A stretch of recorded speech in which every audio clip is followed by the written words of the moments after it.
Okay. Oi. What? I'm nasally. It's okay. I inhaled and it's like Crackle. Snap pop. Welcome back. Welcome back.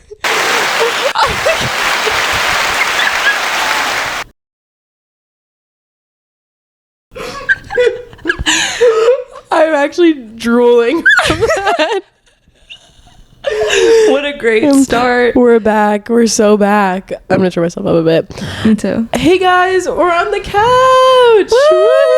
Back on the couch. I know you guys missed it. I honestly missed it too. I prefer the couch as our location just because it's so nice to like feed off the vibes. On the bed, we're like sometimes all I can do is like look out, stare into space. No, I like the couch too. It's very conversational. Yeah, I look forward to the podcast, but I look forward to being on the couch and like being able to like feed off you. Exactly. How are you doing? We're doing good, I think. We got through the longest week ever. Oh, and the longest movies ever, but we'll talk about it. That's for a couple minutes. Yeah, good week, work, This week was actually insane for me. Okay, yeah. Like, it was a long week. When I say long, it was just early mornings, late nights, every day. I keep getting higher and lower. Sorry. High and low? High and low mention. Yeah, we, shout out to, we're almost at 100 subscribers. By the time this is posted, we potentially will be at 100 subscribers. I think we will be because the Twinless podcast might bring us over the edge. Yeah. So thank you guys. That's crazy. If we are at 100, oh my god. That's a huge deal because like we started this 2 months ago with like a camera and a dream. And yeah, literally a camera and a dream. Literally a camera and a dream. A text message that was sent. A text message and a dream. So but yeah, thank you for all your comments. Thank you for liking and disliking the podcast. Any engagement helps us. What is it? All press is good press? All press is good press, baby. All engagement is good engagement. And like, listen, we understand if you don't always agree with our point of views, and that's what makes film so wonderful. That's why I love reading like anyone's perspective. Art is subjective, and like exactly. Yeah. Even if I say things that are a little crazy, that's what the podcast is for. Crazy opinions, like. Yes. Yeah, it was just a real crazy week. I'm excited because we're almost there. We are almost at the point of the year. We actually are getting to the point of the year where like our schedule is going to be insane. We're going to probably be seeing like 2 movies a week, if not more. Probably more. Yeah. Honestly. Well, we're getting to the best part of the year, which is New York Film Festival. That's right. We have about 5 movies locked down in our schedule. 5 because we have the opening night pass. Whoa, I'm so hot today. My mic is like crazy hot. I feel like I hear echo, but I don't know if that's just me. Because we haven't filmed in here in a while. I don't know if that's normal. Maybe that's what it is. I'm freaking out. I feel like my mic is so hot right now. Don't freak out. I'm just holding it away as far as I can. But maybe also, maybe I'm turned up. I don't know, guys. Hey, this is going to be episode 10, episode 9. Like, This is still the infancy of our podcast. We're going to have mistakes. Until we're in a studio with producers, like. It's probably going to sound the best it can sound. Yeah. Let's just say that. Yeah. We're just getting to that point. I've been like looking at all of the movies that are coming up for the weeks coming, and it's actually insane how many movies are just like boom boom boom in a row. And also like we have things at NIF, but like we can't even like talk about them to the full extent, so we're probably gonna have to like go and see them again to be like. I thought about that. I'm probably gonna be taking a lot of notes at NIF. Yeah. And like, because if we can't fit in our schedule to see them again, I think we'll just have to do like maybe like another mini segment with them. Yeah. If we can't see them again. But I think we'll work it out. I think it'll be fine. Rip the iPad, but who cares? I'll bring a physical journal to NIF and maybe they'll be like, oh my God, these girls are serious. We should give them press passes. Well, actually, last year when I went to NIF for a screening for one of my classes, I did bring my notebook, and it was The Seat of the Sacred Fig, which is like a 2-hour and 45-minute like intense movie. And I was in like row C with my notebook staring at the screen and like trying to write things like beautiful lighting, like XYZ scenes that I had to remember for the paper I had to write. And then after the movie, in the light, I looked at the notes all over the page. It looked insane, but writing notes actually really did help me for the paper I had to write. So I do feel like taking notes, even if it's just like a couple words, can totally help for like a situation where we have to talk about it after. We always say too, like, festival reviews are like unreal in some senses, because I always add just like that much on for the experience, like 1 other star, because the experience is just so good. It's true. Like, it elevates you could, because like we've seen some not the best movies at NIF, but it's still like, hey, we saw it at a festival. Yeah, we're still excited to be there, and like even just walking through the doors, being with people who like are very expressive, and like not in like, oh my god, this sounds so pretentious, but not in like the AMC expressive, like they are here because they want to see a director, or they are here because they want to see an actor, and like they're actually in person. It's not like they're through a screen, like just supporting that way. Like it's just because people really care, and like I feel like that makes a difference. So yeah, I'm so excited. I'm really excited. But before we jump into the 2 movies that we're going to talk about this week, each of us saw a little indie last week that like we can just touch on for like 5 minutes. I can go first. Yeah, you go first. I saw The Baltimoreans, finally. We know we had a little situation where I thought the screening was sooner than it was. We got it sorted out. I saw it at an AMC by myself. 2 p.m. screening, filled with 70-year-olds. I was the youngest one in the theater. I swear to God, I walked out of the theater and it was full of old people, which I love. Old people supporting independent cinema, like, love it. But it was definitely like some jokes only I laughed at. Like Baltimore jokes, or like younger generation jokes? I think a little bit of both. Like, okay, the movie's called The Baltimoreans. Jay Duplass director, Michael Strassner lead actor and co-writer.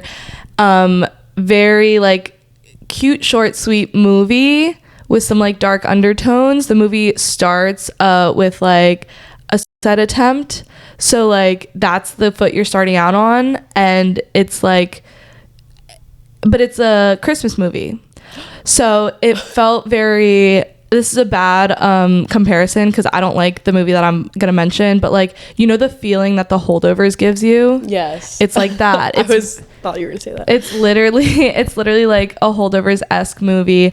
I want you to watch it when it like comes to streaming, because I think you would enjoy it. I probably would. However, this movie does take place in Baltimore. It's written by a Baltimorean, so I do feel like it's very, very like geared to me. I'm very biased because there are a lot of inside jokes that like only like you'd get if you lived there, just like places they mention, people that they interact with.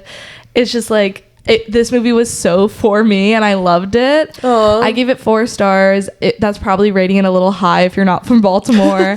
But it's just like a lovely, warm-hearted movie, and I think anyone would enjoy it. My parents actually saw it last night. They liked it too. Oh, that's so cute. It's very, very sweet and cute. And true indie, like $45 shooting permits, like no trailers for the actors. Oh, like, wow. It, like, because I watched a bunch of interviews about it, and they talk about how like Jay Duplass hadn't directed a movie in 15 years, so he wanted to go back to the roots of like indie film where he started. And I was like, this is just like a beautiful story all around. And the person who wrote and starred in it, Michael, he based a lot of it off of his life, so it's kind of autobiographical.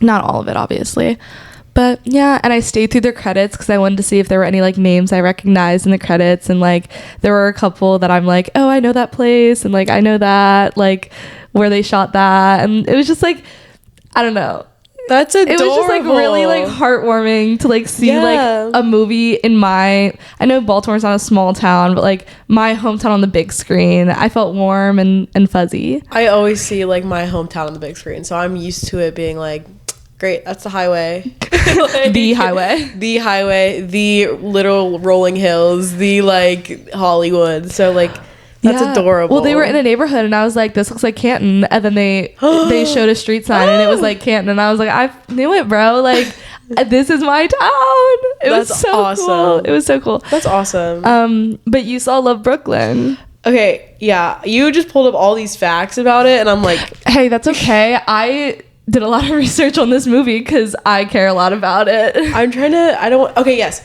So the director of this movie is Rachel Abigail Holder. This is her debut. Period. It was at Sundance. Andre Holland is also in his indie bag. I just watched him in a movie called The Actor.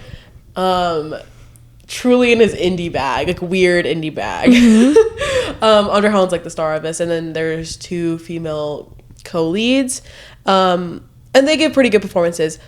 Love Brooklyn. I want people to watch this because like I do think there's some really important things that they're saying about just like living in a big city, seeing it change, and like there's stuff about relationships, but I think I'm just not in the right place to receive this message. Yes, because Andre Holland is an ex-husband dating someone now with a child. That doesn't relate to us. I'm really far from that stage, hopefully not in that stage, but like yeah, I'm really far away from that. So it was hard for me to relate, but I also think it didn't start getting good until the very, very end. And then when it got good, it ended.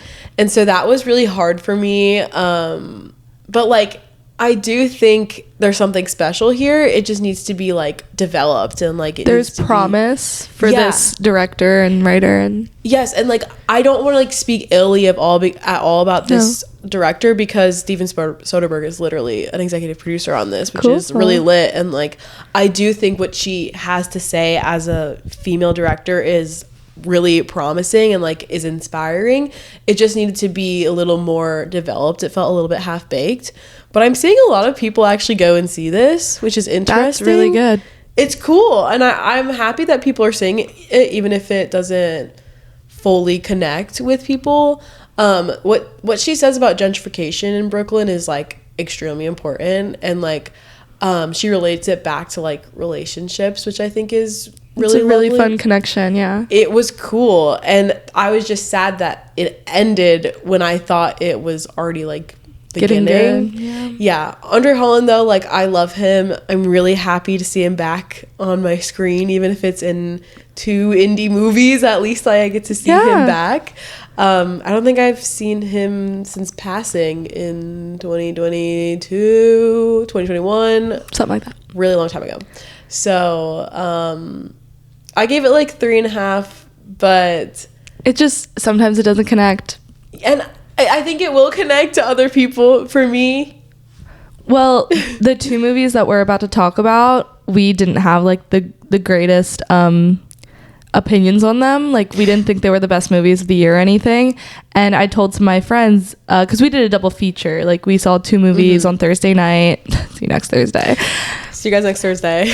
We did a double feature with The Long Walk and The History of Sound, and I actually told like a lot of my friends, like, yeah, I saw them, they were mid, you know, just like when you have to give, like, you can't go into why, you just have to say your thoughts, your one thought. And I just said they were mid to a couple of my friends, and they were all like, oh my god, that sucks, like I really wanted to go see those. And I'm like, still go see them. Still go see The History of Sound, still go see The Long Walk, because like you might feel entirely differently, and that's what's lovely about movies, because like even though we both had exhausting days on Thursday, and then we saw 2 movies, so that could have impacted our experience. And then like for someone to tell you a movie's bad and then that make you not want to see it, it's like, no, like still form your own opinion. That's how I feel. Y'all still went and saw Madam Web. But I think we're gonna get into like why we feel that they were both mid, and maybe like our experiences before that could have tainted like why we feel that way. Well, or I don't know if it was that. For me, I just work, let me just explain real quick. On Thursdays, I work a double before we go see any movie. So I was excited to do this double feature, but I did have an entire day of work before we went and saw 2 movies. Now, I don't know how much that impacted. I stayed awake for the entirety of both movies. So like, it's not like I missed anything, but I was definitely tired. Like I wasn't like rejuvenated to like see these movies, but we'll talk about these are both adapted movies. Yeah. The similarities between these 2 movies is actually kind of gay as hell. These movies, the gayest movies of the year. That's what this is called, because these movies are so gay. Like, also bisexual, love it. Bisexuals are alive and well in 2025. Let's go. They're both adapted, so we didn't read. I didn't read the Stephen King novel. I don't read Stephen King. I didn't read this is based off a short story. The History of Sound is based off a short story. Oh my gosh. When that popped up at the end credits and it was like based off a short story, Sarah looked at me and went, short? That wasn't very short for me. Kind of long, actually. Long story. That was an epic. Long story short. So, short story long, The History of Sound. Literally. I was yeah, so I also think that can contribute to it, because like I said this to Frankie, I didn't read About a Songbirds and Snakes before I saw it, so my perception of it was like, I don't like this. And then I read the book, I gave it 5 stars, and I love that book, and now I love that movie. Yeah. So like, I do want to say like, that could also be a reason why I personally don't connect to like both of the films, honestly. Yeah. But should we start with The Long Walk? Yeah, we're gonna start with The Long Walk. We are Francis Lawrence stans. Yeah, we love that man. We're caught up. We're good. We have seen plenty of source material from this man to know that this movie has juice. It should have the juice, and it honestly has the juice in a lot of aspects, because like we have Francis Lawrence, this great director who like knows how to do action, knows how to do like drama, like dystopian future. Yes. Like he knows, he's in his bag. And then we have these 2 incredible actors, also a pretty good ensemble cast as well, but like these 2 lead actors that are incredible. For me, I think it's the setting and the plot that like don't motivate the story for me, because all we're doing is walking. And I should have known that going in. Like, I knew what the plot of the story was. Like, I knew going in this was about a long walk. So I don't know why I was expecting like grand set pieces or anything like The Hunger Games or Catching Fire. But watching it play out, I was like, oh, this is a little more boring than I hoped it would be. Yes. Okay. To your point, in theory, this is supposed to be exciting to me. And like, I am interested in this. It's just, they are just walking. So like, what more can you do with the camera? What more can you do with the setting? What more can you do with anything? You don't have a lot to work with. I think we have 2 flashbacks in this movie, and they're both like a minute. And it's the town that they're in doesn't really change very much. You got like the rural parts, and then you have the city, but like we're not going on this grand journey. We're literally just walking, which I think some people, so like we were just talking about before the pod, the reception on Twitter to this movie, people are loving it, and that's great. I'm glad people are liking it. I just don't know, like, I think a lot of people are loving it for the same reason we saw it, which is the 2 lead actors. But I'm wondering like why this is like a 4.5, 5-star movie to them. Maybe I should read more reviews. I've been seeing 5 stars. Me too. And I'm just like, this was simply not 5 stars for me. The 2 actors gave the best lead performances they could, but like that still doesn't make it 5 stars to me. Context. Cooper Hoffman is my client. I ride for both David Johnson and Cooper Hoffman. Mostly Cooper Hoffman. I have been writing for since I heard he was going to be in Licorice Pizza. Like, I was there. I don't want anyone to say, oh, you weren't there. Babe, Sarah was there. I was the conductor of the train. Like, honestly, I was the conductor of the train. I haven't been with David Johnson as much because I didn't watch the HBO show that he was in. Is he in Industry? Industry. Okay, yeah. I haven't watched Industry either, but we both watched Rye Lane when it came out. Rye Lane when it came out, I knew that man was going to be a star. I was immediately. I love a fellow boat waver. That is my man. And I didn't watch Alien Romulus. I watched Alien Romulus. Was he good in it? So my boyfriend also watched Rylane, forced him to watch it because I was like, you're gonna love this. Then we watched Alien Romance together and we go, Leo DiCaprio moment. Oh my god, that's Pookie. That's my Puka Bear. And we were like, actually, he's giving like the performance of a lifetime in this. That's what like, I've heard about his performance in Alien. Like, he saves the movie. He's better than he should be in the role. Yeah. I think. So I really liked him in Alien Romulus. Then him in this, he is just the most, both him and Cooper Hoffman, in my opinion, are the most charming men ever. Like, how could you not be entertained by them? And they're flirting. Kicking my feet and giggling. They are flirting. So I was like, yeah, you're gay, right? Okay, so maybe there's subtext in the book that someone who read the book can tell us about in the comments. Yeah. Because I'm really interested if they like actually are gay in the book. But like, there is like another Walker who like is calling David Johnson's characters like slurs. Yeah. And he's like, oh, you gay as hell. And derogatory. Because when we say it, it's like, we're gay, it's funny. But like, he's like, you're gay, you suck dick. like I hate you. And then he asks Cooper Hoffman's character if he has a girl at home or something. Yeah. And he was like, I broke up with her. How about you? And he's like, I'm not into that or something. He goes, he said, a lady. And then I'm like, I don't got a lady. Yeah, or something. I don't have a lady. Okay. So you got a man? Like, what did you mean by that then? I just take you wherever the wind blows you, like. And I love that. Unlabeled, queer, love it, love it, love it. Like, also, I don't know if anyone else picked up on that, but I at least was like, oh. No, like, we both did. We both looked at each other and kept being like, this is so gay. But the people in our theater, like the men in particular sitting next to us and the people who are just here to be entertained, did they pick up on that? I don't know. I would love a consensus on this, but gay people will pick up on the gay subtext in this movie. Yeah. I think straight people will too. I hope so. Or maybe this is what male friendship is like, but I don't know. I'll come back. I should have watched. Okay. Let me confirm with my homies real quick.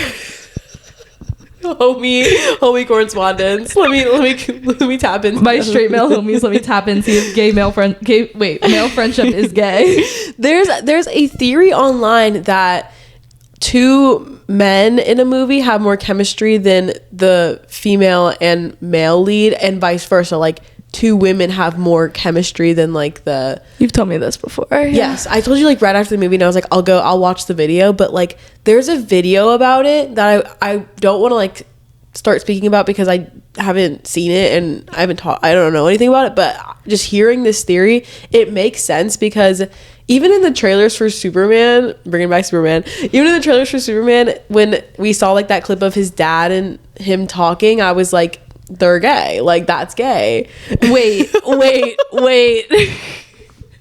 I felt more chemistry between, like, you mean Pa and Clark? Crazy example to give. In the trailers, at least, not in the movie, but in the trailers, I was like, yeah, I feel nothing when I see Lois Lane and Superman kiss, but when I see Dad and Pa and Clark on my screen, I was like, chemistry? Okay, yeah. Because chemistry doesn't have to mean like romantic or sexual, but like that's what I thought when I saw the trailer. Now that has completely changed because I've seen the movie and there's no inklings of gay, unfortunately. In Superman? At least between Pa and Clark.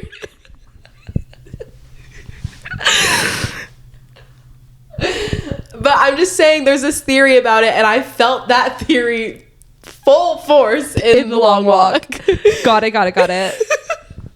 All of the male ensemble members, David Johnson and Cooper Hoffman specifically. Well, the minute David Johnson stepped on screen, I said, arms. Yeah, I went, arms. I just went. Well, the movie opens with this like not title card, but like written preface about like the history of The Long Walk, I guess. And we read it and we looked at each other and went, Hunger Games? It felt like the Hunger Games. This, and like, I don't know, like a lot of dystopian future, like movies like have like the same type of like, oh, country is destroyed, economic, war, like they have like the same root, but this felt very, very Hunger Games-esque, just the whole like competition aspect, winner, everyone dies except the winner gets rewarded with riches and stuff.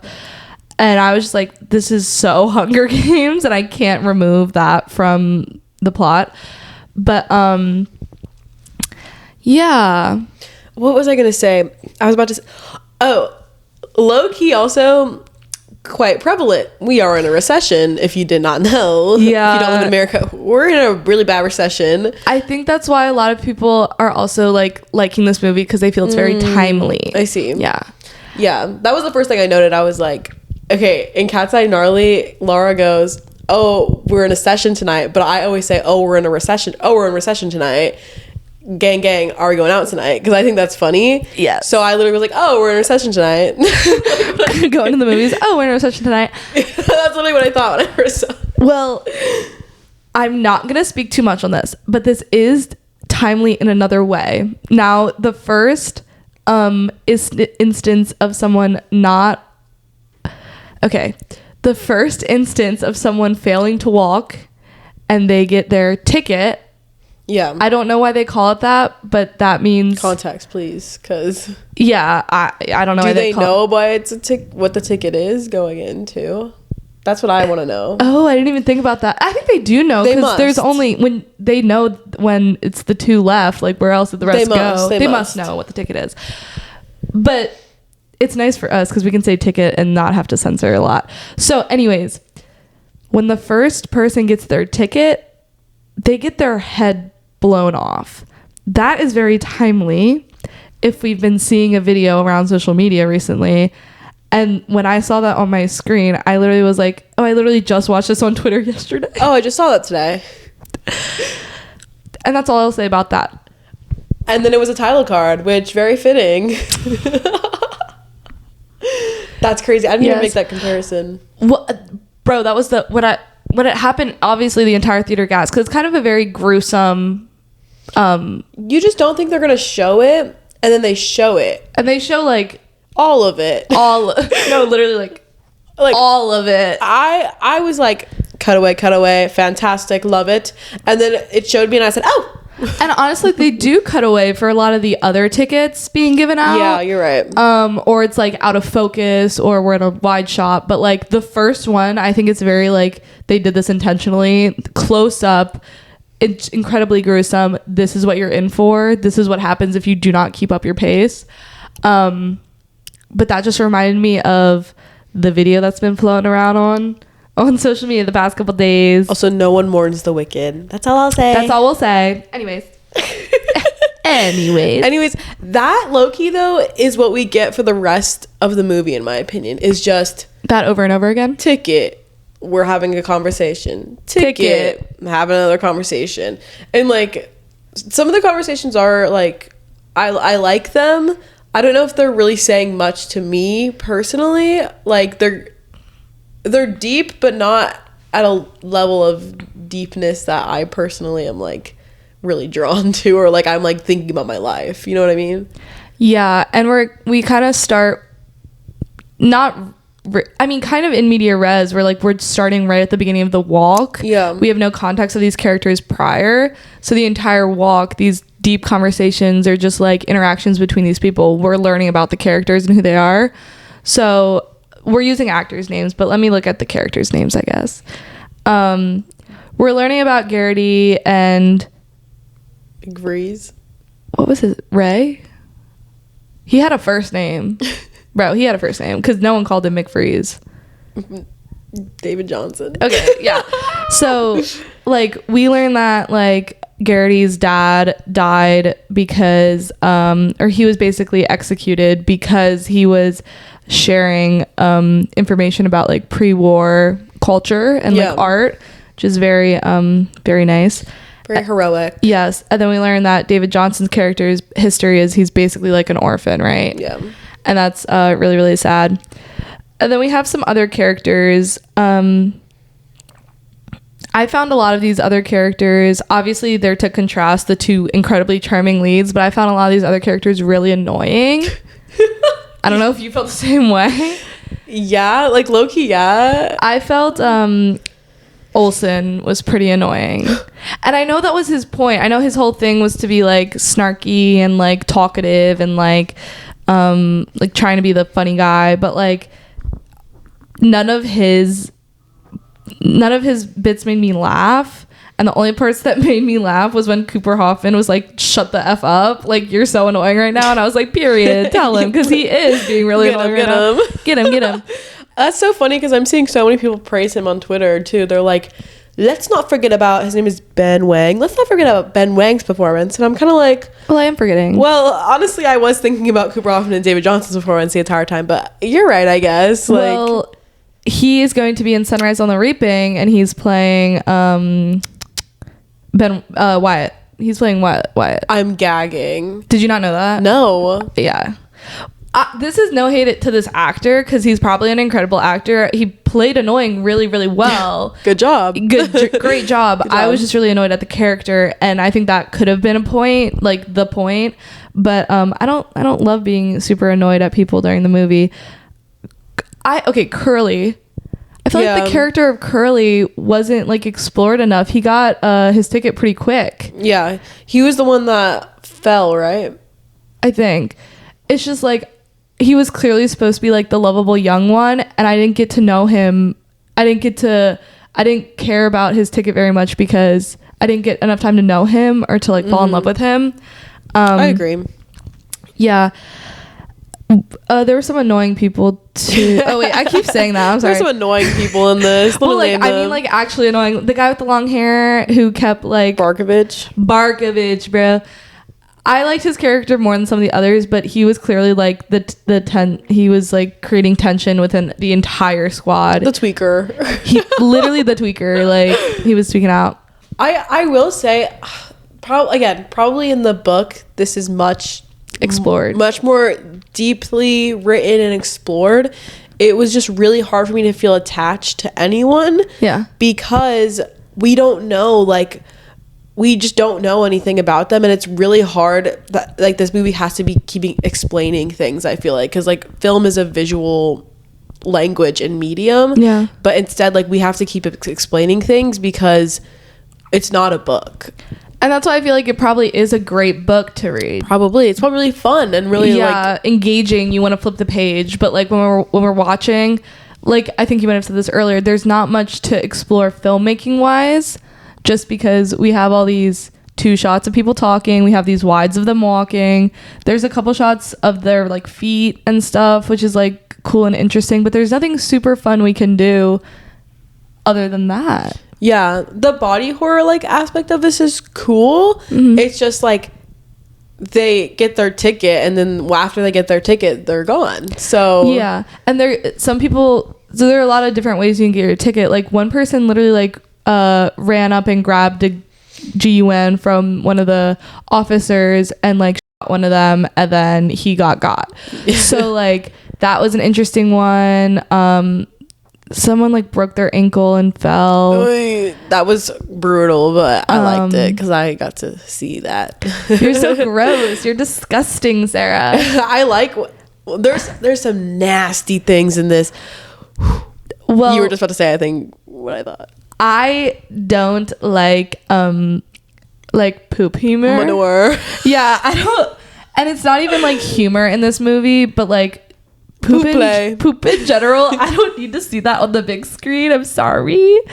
It's a like human thing, but like unfortunately that is between me and the toilet. Like I don't need to see anyone else's, or like even when people like make jokes about it, I'm just like, that's not my humor. It's not funny to me. You know, the first time they mention it and like someone does it, I'm just like, I'm like, okay, I don't need to see that. And then it happens again. Isn't that how they get their ticket? Is it the first time is when someone gets their ticket, or no? Someone just like squats down. Well, don't they get like 3 or 4 warnings. Doesn't he like get all 4 warnings? Then he like pulls it up and runs back to the squad? Yeah, I think so. But does it happen to someone else? It happens to someone else, and they literally get their ticket because of it. Yeah. He has like something going on with his stomach. Yeah. And like this is clearly like crucial plot point, you're walking and you cannot stop, so you do have these bodily functions. I do not need to see that. That was tough. That was tough to watch. As a body horror fanatic, that was tough. That was really tough. That was tough for me. Yeah. But overall, like, that's the movie. Yeah. Well, okay. The ending? The ending. Yeah. Well, there is a part where Cooper Hoffman's motivation is to like get to the city to see his mom, or he's the hometown kid. They only get one from the hometown to like walk in the walk. So he is kind of like coming in known as like, you're lucky you get to be you're in your, you know, get to see someone, you know, if you make it. So his mom's there, and we walk up to his mom, and his mom's like, what happened to your shoes, right? Because his shoes got screwed up, so I had to get his shoes off. And his mom's like crying, like, what happened to your shoes? And he keeps walking, and then he turns around and runs back to her. And it's like this great moment where David Johnson's like, stop, you don't want her to see you like this, just keep walking. Yeah, like, that was beautiful. It's a really, like, that's probably one of like the best scenes in the movie. And then also the last scene in the movie, we get to we skipped over this character that's basically the general's son. Oh, Stebbins. It's because he's a square.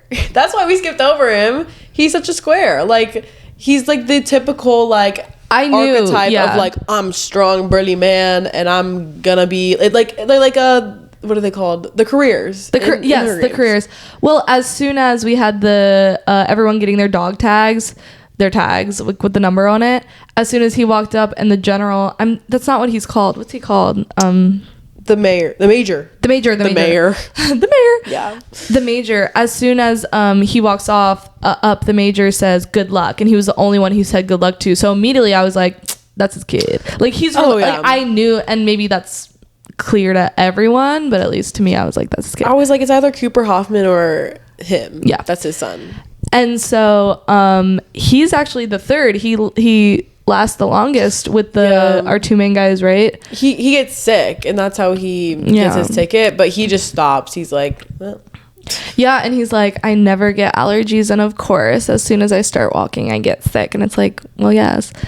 But like, he's not an interesting character. He's not really. Because I already knew. I'm like, I know what the careers do in the Hunger Games, so I already know you're gone. And also, as soon as we meet Cooper Hoffman and David Johnson, we know one of them. We know it's going to be them two at the end. Yeah. So we're just watching all these people get their tickets for an hour and a half, you know? Yeah. And I feel like maybe we're like dogging on this movie a lot, but like it just wasn't engaging to us as an audience, and it probably is to a lot more people. The ending, though, I didn't know which one of them was going to win. Me neither. I assumed it was going to be Cooper Hoffman. Me too. Because the whole thing is framed around him. Yeah. And so, very good twist, if we're calling it a twist. That was very fun to watch. Basically, David Johnson steps back, and then Cooper realizes and is like, keep walking with me. A little bit longer. Oh. Very sweet, very cute.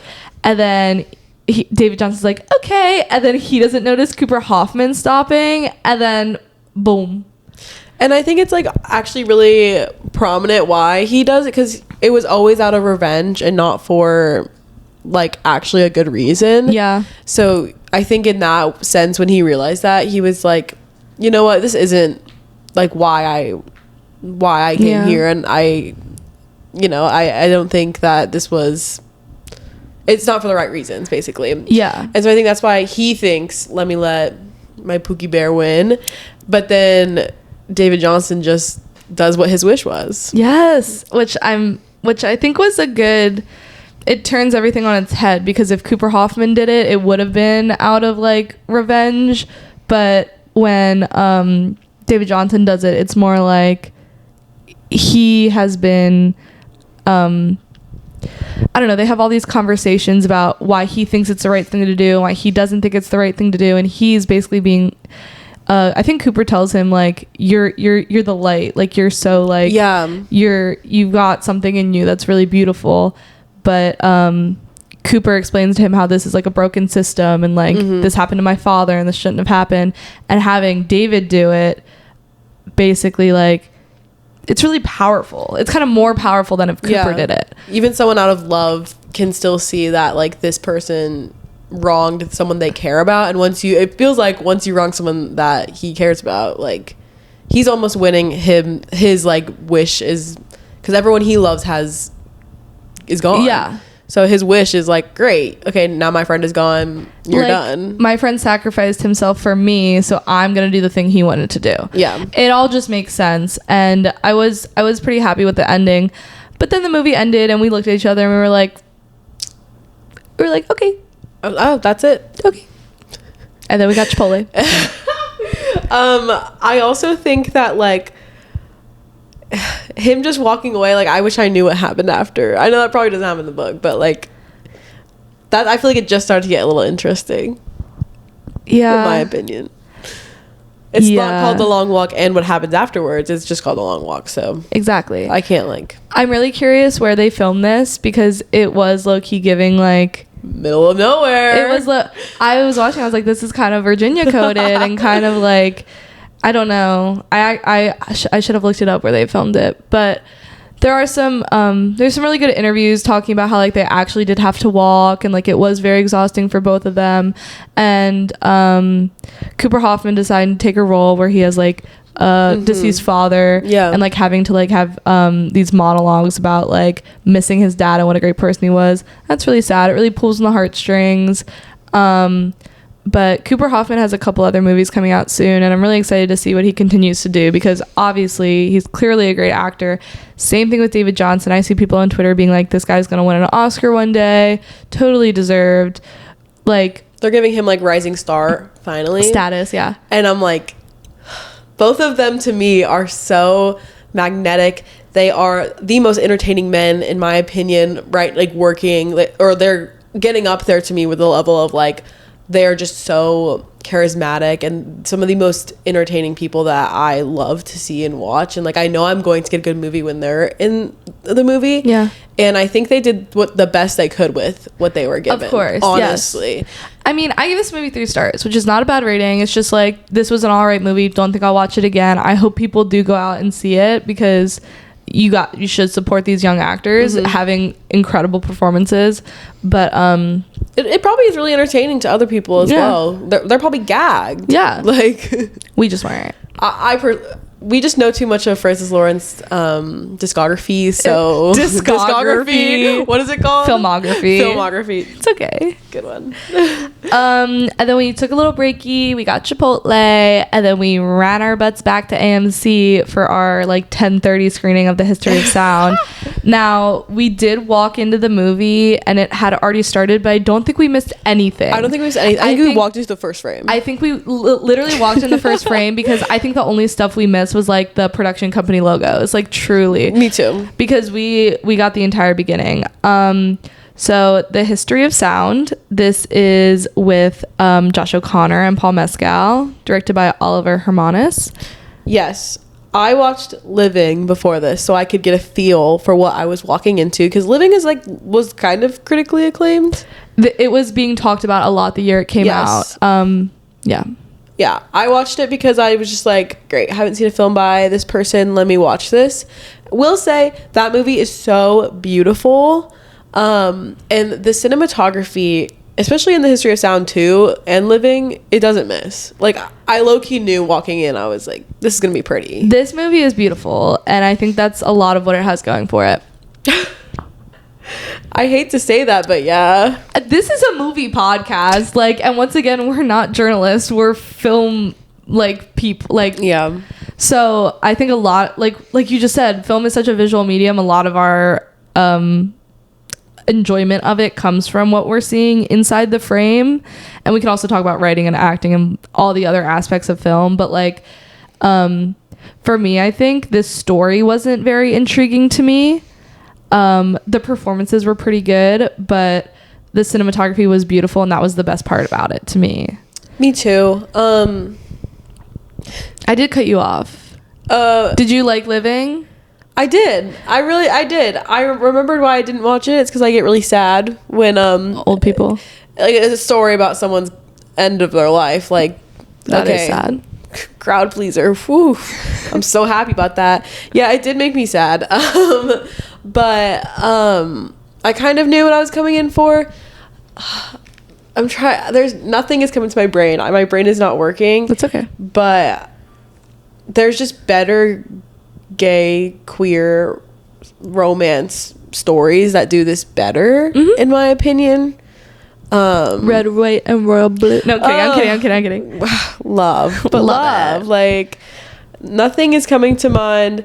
Luca Guadagnino films men. No one does men like Luca Guadagnino. Yeah.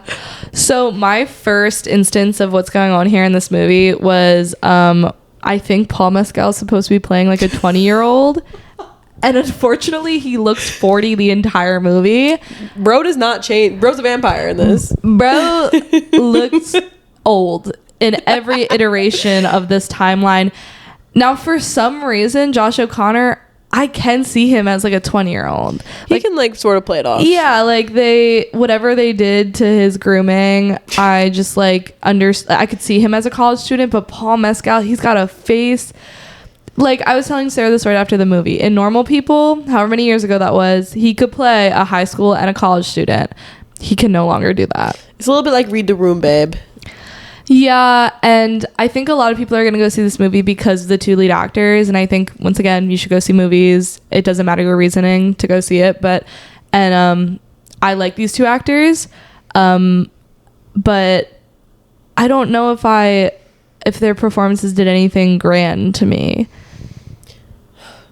It wasn't as erotic as I thought it was going to be. And I feel like I expected it to be a little more erotic than it was. And when it was kind of just a story about music and two men falling in love and falling out of longing. Yeah. Longing, yearning. Yeah. Being closeted. Like, yeah. When it was just that, I was like, oh, this has been done better. Yeah. You know? And like, it was cool, but I think the time period really makes me kind of go insane sometimes. Like, it's just very old. Like, 1907 is wee back then. Well, but here's the thing. When we're back in time that late, like 1907 type vibe, especially in Kentucky, Paul Mescal is living in a shack. And the only thing I can think about is it freezing in that shack at night? Yeah. Where are they getting their food from? Like, how are they? Like, those are the logistical questions I have to ask myself while I'm watching a movie if they're like living in a shack. So that takes me out of it a little bit.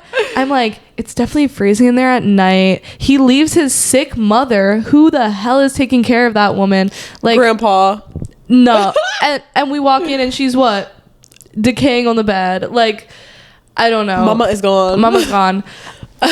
Well, also, but so we start in Kentucky of like this rural like shack, basically. Farm, yeah, it's like they live on a farm. But then they go to the university, and that's where it's like really compelling because when they first meet is so compelling, and that first scene is just so beautiful between them. Yeah, really, and like how singing with the opening too, when he's like, I hear music like color. Yeah. And I realize not everyone hears music that way. When he hears like Josh O'Connor just fiddling around, the sound on this is so gorgeous because everyone just fades out. It reminds me of La La Land when Emma Stone's sitting at the dinner table like with everyone and not Ryan Gosling. Yeah. And she just hears like the theme in the back of her head. Yeah, and like that's kind of what it reminded me of. And if that was more of the movie, I think I would have really enjoyed it.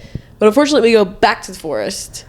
Yes. And I do think, because the war happens. Yeah. The war happens. Josh O'Connor gets drafted.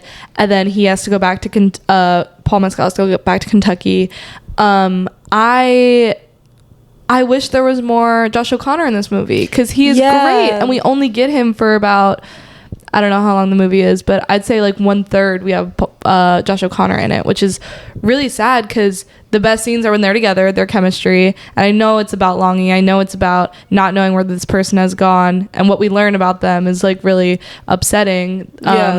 But yeah, I agree with you on the first scene when they meet in the bar. That's might be the best scene. And then we also have them going on their little music collecting trip together, which is another great moment where they're living in the woods together. They're camping. They're meeting these people, getting their stories, recording their music. I think that's a really fun because it feels like we're on a journey with them. But like when that's over, we get cut off again. We get cut off and the energy stops. And Paul Mescal is with a lot of different partners, but he's obviously still thinking about David, Josh O'Connor's character. Yeah, I'm not saying the characters' names. Yeah. I gave up. He's still thinking about him, and it's like a will they, won't they? But like it just takes too long, I think, to get to the will they, won't they part. And we're going on this journey that doesn't always feel necessary, in my opinion. And like Italy could have been a little bit quicker. Oxford could have been a little bit quicker, in my opinion. This movie, I just feel like is super bloated. And when the core of it is like the history of sound, so we're talking about music. When the core of it is music and like the memories and the things associated with music and why music is so important because it's passed down and things like that, that gets lost, in my opinion, through all of these side quests. I think Paul Mescal's character is named Lionel. I think maybe Lionel gets lost. So like I could see why they maybe stray from the core of like music, because he goes to Oxford to like, he's either doing a grad program or becoming a professor. Like what's the deal? He's teaching. Oui. He's either teaching, he's conducting something in Oxford. He's like, he's there for a purpose, but his purpose is like have a job and make money. And then he goes to Italy, to Venice, and he's part of a men's choir. Rome. He's in Rome. Sorry, Rome. You're good. I want to go to Venice so bad. I also want to go there too. So he goes to Rome and he's part of a men's choir, and he has this boy, and he's like, I don't like you anymore. And then the boy leaves him, and then I think he kind of lost his way. But I agree with you that it is a little bloated. I do wish we got to like the heart of it faster. And this is another movie where there's like 4 endings. There's 4 endings. There really is. And it's interesting how they end it. But basically, he goes back to Maine. He tries to meet up with Josh O'Connor again. And he finds this woman. This woman's like, I was his wife. I was his widow. And he talks to her. This woman's been in David's life the entire time he's known Lionel, which is just heartbreaking. She's read all of the letters. She's read all of the letters that Lionel sent to David, which there's some crazy stuff in there. That's so much tea. You know there's some crazy. And I love the part where she leaves and he grabs the letters and storms off. I'm like, oh, that's so powerful. Because she was like, you can write your address down and I'll let you know if I find the recordings. And he doesn't write his address down. He just grabs the letters and storms off. He's and out. I was like, oh, that I feel that. Because like it's everything he's made up in his head until now, and then he's thinking, okay, I'm finally gonna go like after the thing that I want, because I've been doing this music thing for so long because I've been told I've been good at it. I've been told I would be good doing these things, but now I'm gonna finally do something for myself. And I'm gonna go after the thing that I actually want now. Because he says like a great line that's like, there comes a time where everyone, what they love, like you just know it's time, like to move on from it. Which is like gorge. Okay, living reference, like love that. And then it's really devastating when we find out that David's been gone for actually a really long time. And that the idea of David and the hope of it all is literally just made up and is done. That's pretty devastating. And the widow even says, she was like, do you know how it happened? Basically, how did he pass? And he's like, no. And then she like points, she's like, it was up in his office. And we all know what that means. And that's just like really like, when you're a person who's like hiding maybe a secret, like you're closeted and you're just like living a life that you don't want to live, and maybe the person you love like has gone and you don't know what to do anymore, like he clearly took the only option he thought was available to him. And for Lionel to come back and just be late is really sad. Just like kind of a missed connections moment where like if he came back sooner, maybe he'd still be alive. Yeah, it's just like shows you to like go after what you want when you want it, because you never know when it could be gone. But yeah, well, then there's this ending. So there's this ending that's in the 80s. We travel far in time in this. And the ending kind of goes on forever, in my opinion. So basically this guy writes a book, right? Yeah, Paul Mescal writes a book. Paul Mescal. He writes a book. We're on this like talk show, and he reads an excerpt of the book. And I think the whole framing of the movie is them in this talk show, because they're I didn't get that. Oh, you're so right. Because the entire time Lionel is telling the story of collecting these. He's narrating it. He's like narrating the entire time. Like the first opening is him narrating his childhood, then when he went to university, and then you're so right. He's narrating the damn book. So that's like the whole framing of this. And like I was also wondering the entire time, like, okay, what is the narration of this? Where are we going with this? And so I get that clarity.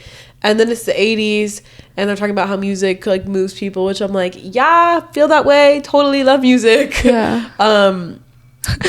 Yeah, love that.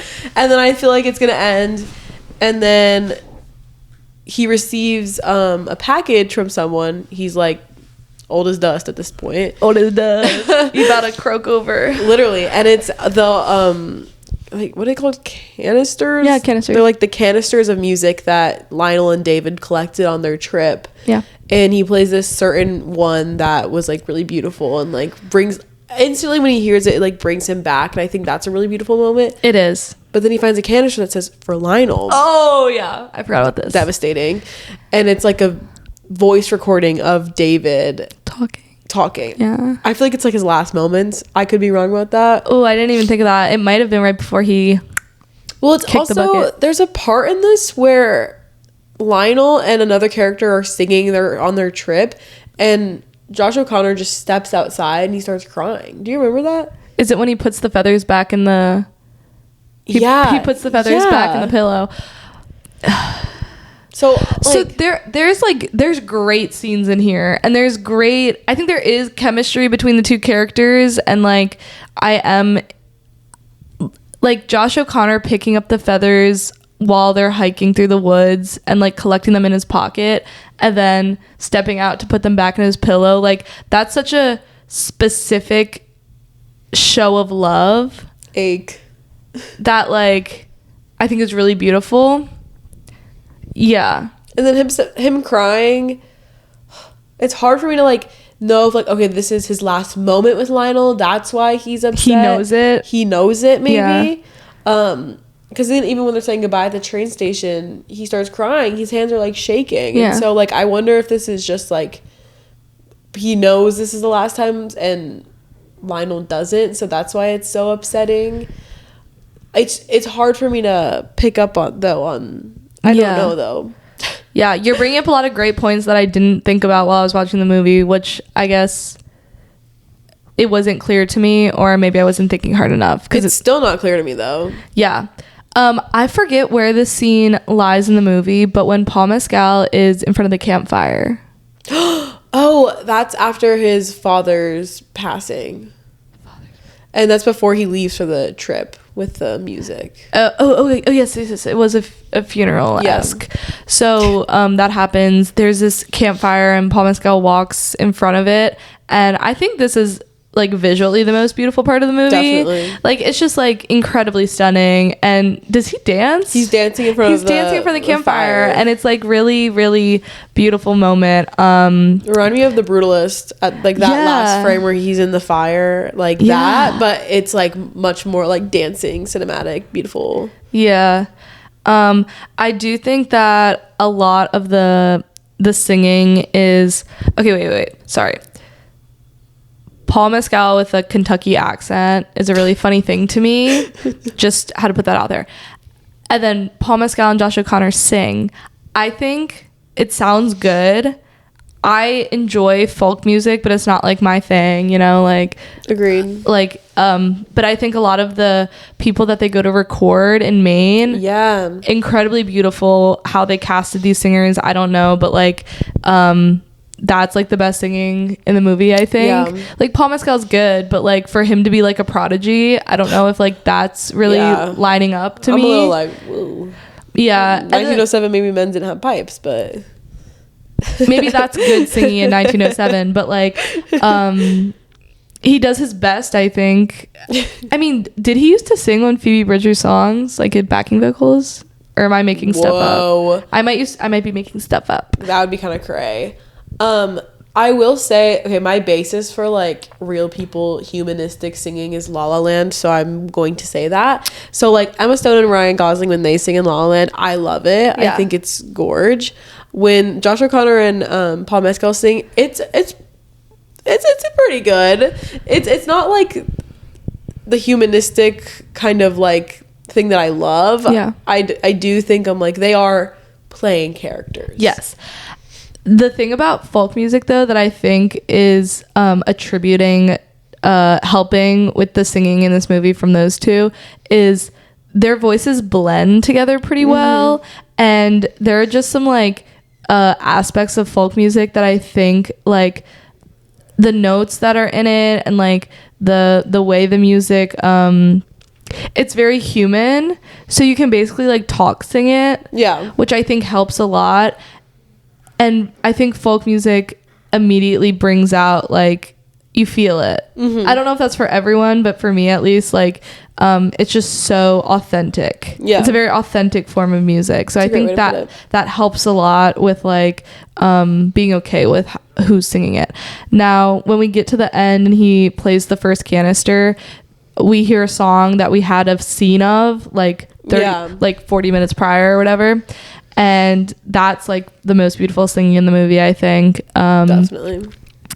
And so hearing that again on these, I don't know, there's just so much technical evolution from like the 20s with these canisters with like wax that gets carved into them to the 80s where now we have records, we have vinyls, which is like the same thing, but just so much more efficient and elevated, you know.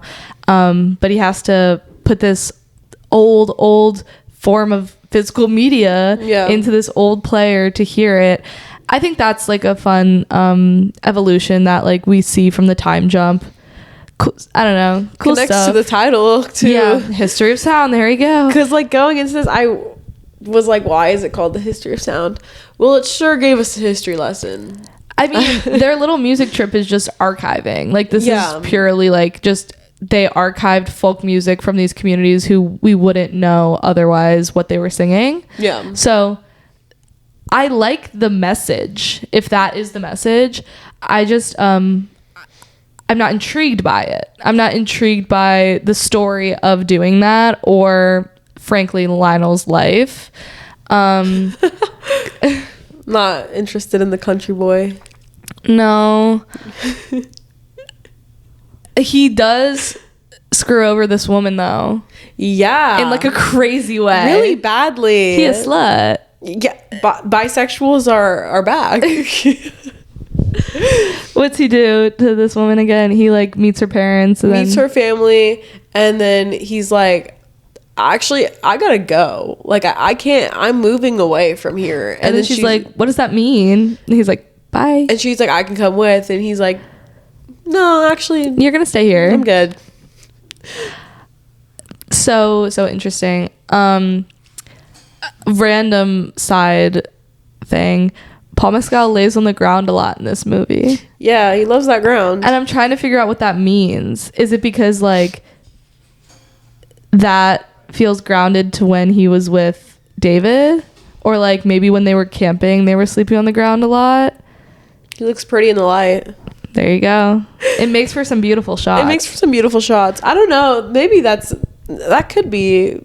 You're onto something with that. I have no idea. I just noticed it because he does it in this gorgeous mansion with his girlfriend. He stays up late, goes to the piano, and then he lays on the ground. And I was like, he's done that in a couple places. I honestly can't remember where, but I was like, is it he lays on the ground in his house after his mom passes.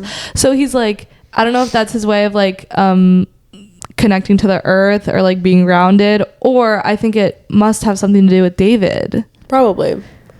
Yeah. It's just some disconnected stuff in this movie. A little bit. Yeah. Just like it was really bloated, really took too long, honestly, to get to some certain things. Just really was not what I was expecting. And there are some beautiful things in this. Yeah. Like I will say, like we said, the cinematography is gorgeous, and I think it's definitely a hard period piece to pull off. Like, oh my god, yeah, 1907 to the 80s is quite a lot of, like, the fashion definitely is different. Yeah. And I don't know if it was historically accurate, but it definitely looked I wasn't around then. Yeah.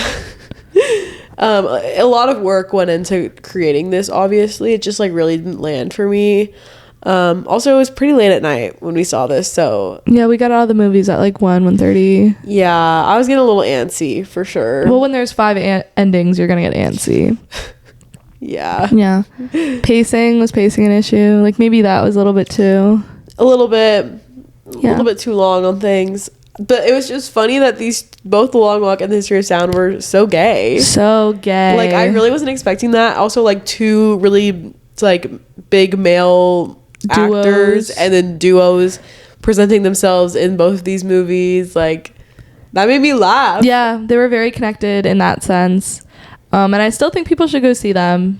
I didn't expect them to be so similar in that sense. Yeah. Like, I really was like...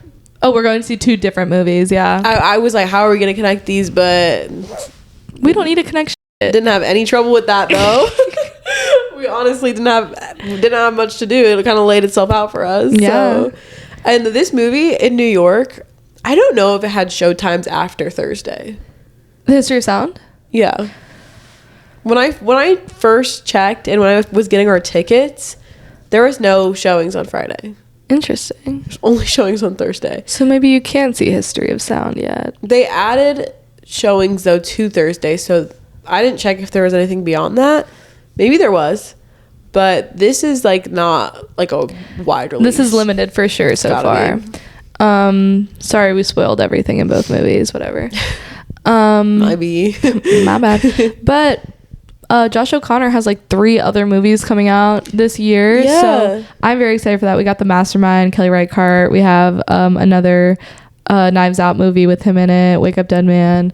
And then Paul Mescal's in Hamnet. So they're both gonna have a big fall. I think this movie was just like a fun little thing they got to do together.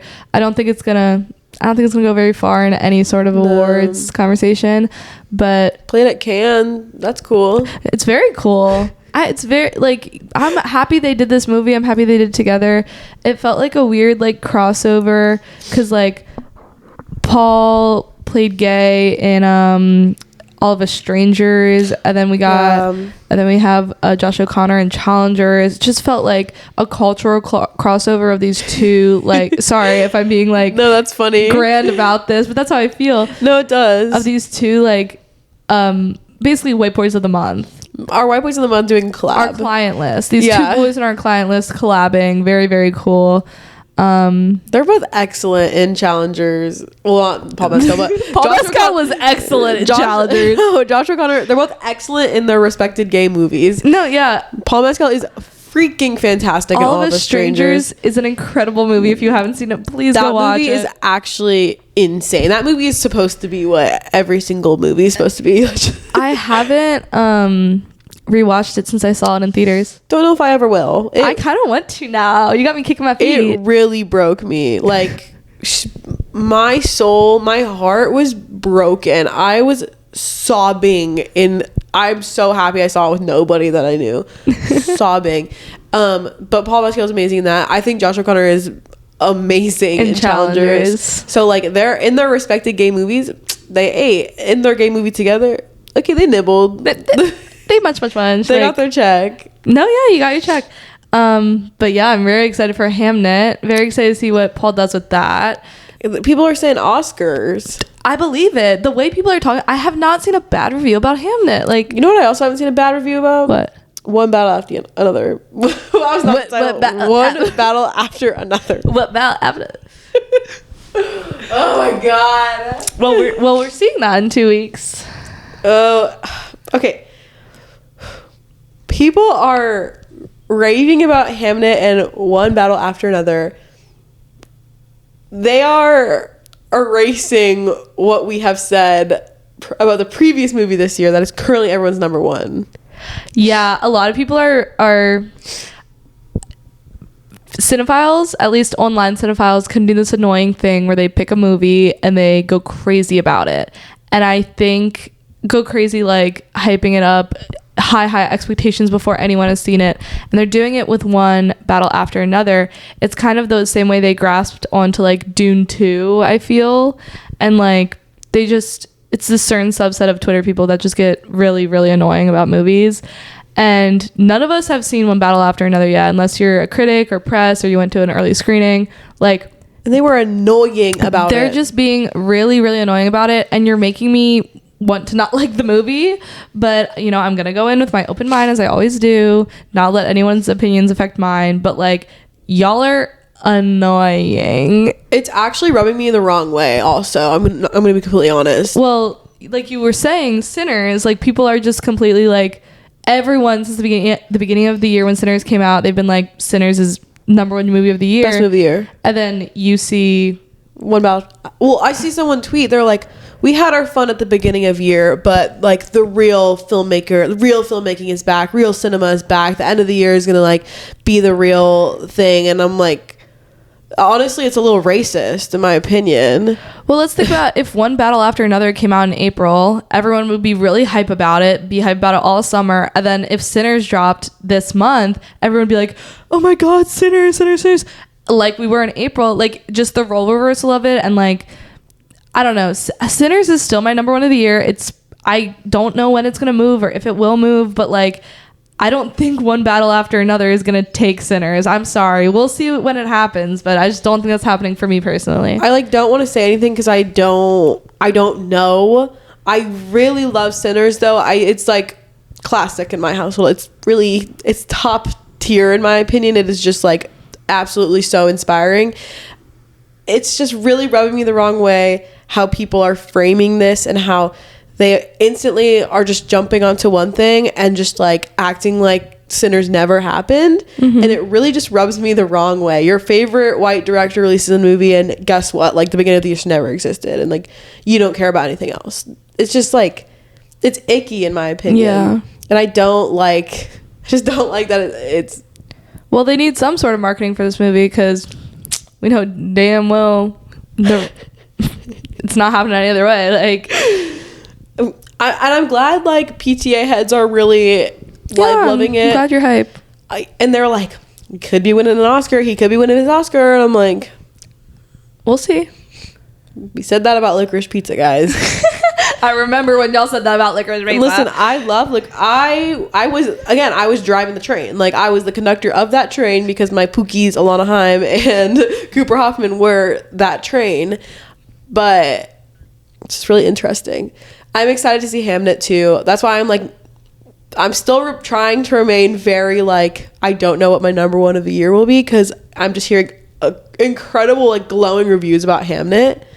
So and you got your sentimental value coming up, but we got a big one coming up. Yeah, same. I'm keeping like everything is subject to change. Everything will change. I'm just saying for both of us right now, I think Sinners is number one, and we'll see when that moves. It's just giving the wrong vibes though about One Battle After Another. Yeah. And honestly, this happens quite frequently with people. They pick a movie and they just grab onto it and disregard any negative or opposing like criticism. That obviously hasn't happened yet because the movie hasn't come out yet, but like we'll just see how it's received when the general public can finally see One Battle After Another. I forgot to say one thing about The Long Walk. David Johnson's accent. Whoa, that was cray. That was just a little cray. We'll work on it though. We'll get him a dialect coach. Like we're gonna fix it before he wins his Oscar. Like I said, they did the best that they could with what they were given, and I do think that they were like, David Johnson, just like be your charismatic, entertaining, wonderful self, and the accent was just going in and out. But it's okay. It's okay. It's okay. You're hot. Hey, it's okay. You're fine. We can work on it. I can work with it. My client can work. Don't you worry. No, I believe it. He's getting booked and busy. He's ready. Anything else? Next week we're seeing him. I'm really excited. I'm hype about him. I hope it's as my expectations are high. My expectations are mid because we've had some really bad cult movies. I guess you're right. My expectations are mid. But the editing looks like it's going to be something that I am really excited about. I want it to be so good. Like Park Chan-wook kind of editing, which I'm really hyped for. Like, finally, bring it to like something more mainstream. So, stay tuned for next week. Yeah. Follow us on Twitter. Wait, that's a lie. Follow us on TikTok. Don't have a Twitter. We do not have Twitter. We don't have Twitter. TikTok, See You Next Thursday podcast or pod. See You Next Thursday pod. Instagram, See You Next Thursday pod. YouTube and Spotify, See You Next Thursday podcast. Thank you. If we hit 100 subscribers, thank you so much. Next goal, 200, 300, 500, 5 million trillion, a million trillion subscribers. We want that YouTube play button. Yes. Thank you for always watching though, and always supporting and commenting, liking. Please leave more comments. We love your comments. Yeah, what did you think of the movies? What do you want to see from us? Any personal questions that we could answer on the pod? Yeah, for sure. We still are making no money off this. Just want to keep you updated. Don't worry. But it's okay. We love it. And we love you guys. Bye, guys. Have a great one.